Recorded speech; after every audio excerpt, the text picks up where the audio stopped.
A Flash in the Dark, Chapter 5, The Aftermath.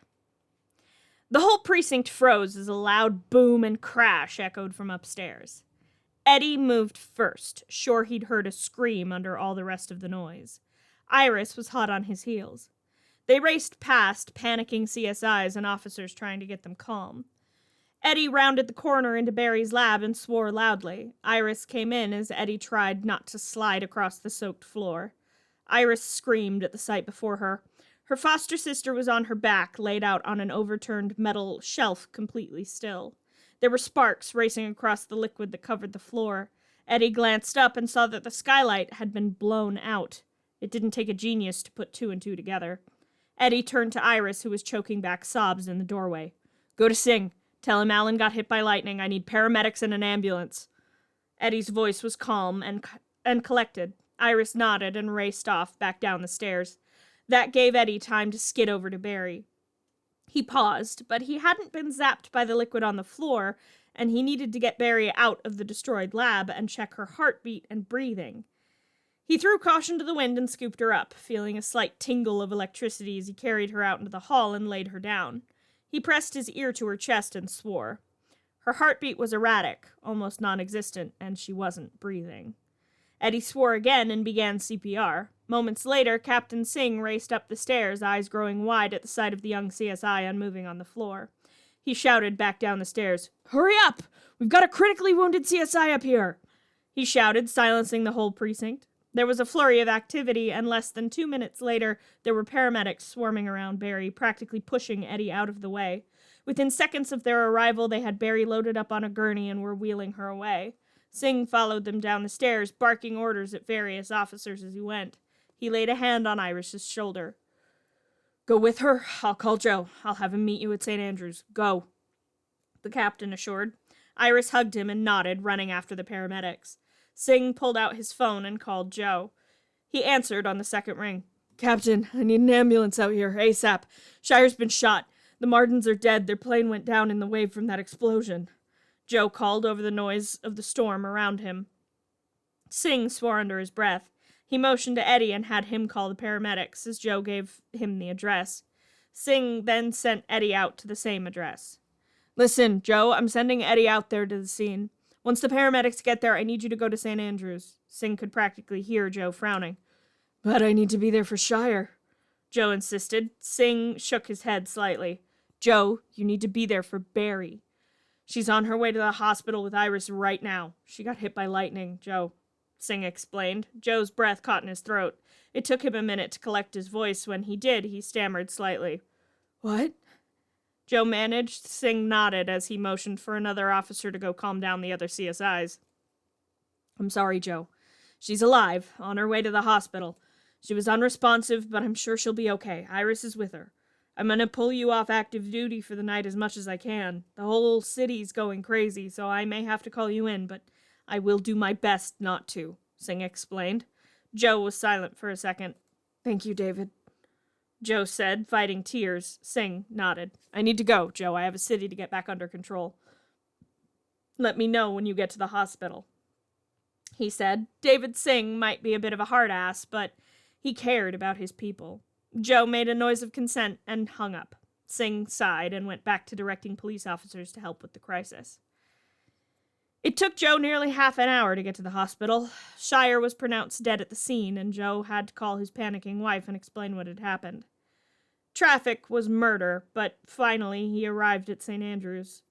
He was shown to a private waiting room where Iris sat alone, sobbing into her hands. Joe pulled his daughter into a hug. It was another 20 minutes before the doctor came in to the dark room. The hospital was running entirely on generators at the moment, and it just made Joe more worried for his foster daughter. "Detective West?" the doctor asked. Joe nodded and stood. "How's Barry?" he asked, his voice hoarse. The doctor glanced down at the chart in his hands. "She's alive. We had to restart her heart twice since she's arrived, but she seems to be stable for the moment," he explained, still looking at the chart. Iris let out a sigh of relief. The doctor frowned slightly as he continued. "Unfortunately, she appears to be comatose, likely an after effect of the lightning. We have no idea when, or even if, she will wake up." His voice was soft, as if that would lessen the blow. Iris sobbed louder than she had before, and Joe felt tears falling down his own face. "Can we see her, please?" Joe practically begged. The doctor looked at them sympathetically. "Unfortunately, we aren't allowing visitors until the power comes back on. You can wait here, and someone will come get you as soon as we have power again," he said, flicking the papers back into place. Joe hugged Iris and nodded at the doctor. "We'll do that, then. Thank you." Joe held Iris a little tighter. The doctor nodded and patted Joe on the shoulder. "We'll keep you as updated as we can. I have to go. I have patients to take care of." He turned and quick stepped out of the room. Joe nodded and pulled Iris onto the couch. Waiting was never his strong suit, but it looked like he didn't have much of a choice. It was 3 hours before the power finally came back on, and they were finally able to see Barry. Nearly 3 months had passed, and Barry still showed no signs of waking. Joe stood alone at the funeral for his partner, 3 roses in his hands. One from him, one from Iris, and one from Barry. Iris had refused to leave Barry's side since the accident, and with good reason. She went into cardiac arrest at least once every 2 days now.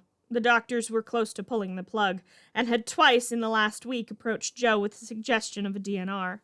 Iris hadn't known what that was and didn't understand why it upset her father so much until he explained that it was an agreement to not resuscitate Barry next time she went into cardiac arrest. Iris had almost been escorted from the premises when she went off on the doctor who had suggested it. Joe had barely managed to calm her down. Then there were the power problems the hospital was still having. It seemed like every time Barry went into cardiac arrest, the hospital would lose power. No one could seem to find an explanation for this, but it made Joe worry. He laid the roses on the casket and wiped away a tear, trying not to think about what Barry's might look like. He was just glad they didn't have to worry about hospital bills. Oliver Queen had showed up about a week ago, a bit battered and bruised, but seemingly more concerned about Barry. He had paid off the few bills that had already mounted up, and somehow managed to convince the hospital to let him prepay for several months of care.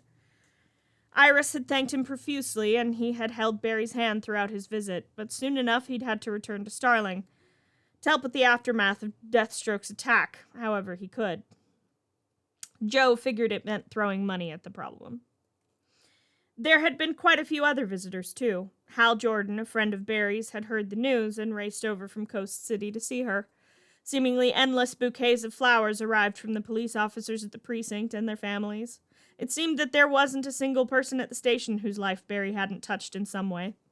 The DA even allowed Henry Allen a few hours out under heavy guard to see his daughter. Henry had cried nearly the whole time and held his daughter's hand, begging her to wake up. Captain Singh approached Joe as the funeral drew to a close. David Singh had been a godsend in the past few months, along with Joe's new partner, Eddie Thawne. Singh had started a collection at the end of the first month to help pay for Barry's hospital bills, but since that had been taken care of, the collection, which still went on every month, went to keeping Barry's apartment hers, since she wasn't there to pay the rent on it at the moment. "Go be with them, Joe," Singh insisted. Joe frowned slightly. "But I have a shift," Joe said, scrubbing at his face. Captain Singh shook his head. "Not anymore. Thawne's covering for you," Singh said, motioning over his shoulder at Joe's new partner. Eddie gave him a weak smile, and Joe patted him on the back. "Thank you," he said sincerely. Eddie nodded, and Joe made his way back to the hospital. He had no idea what would be waiting for him there.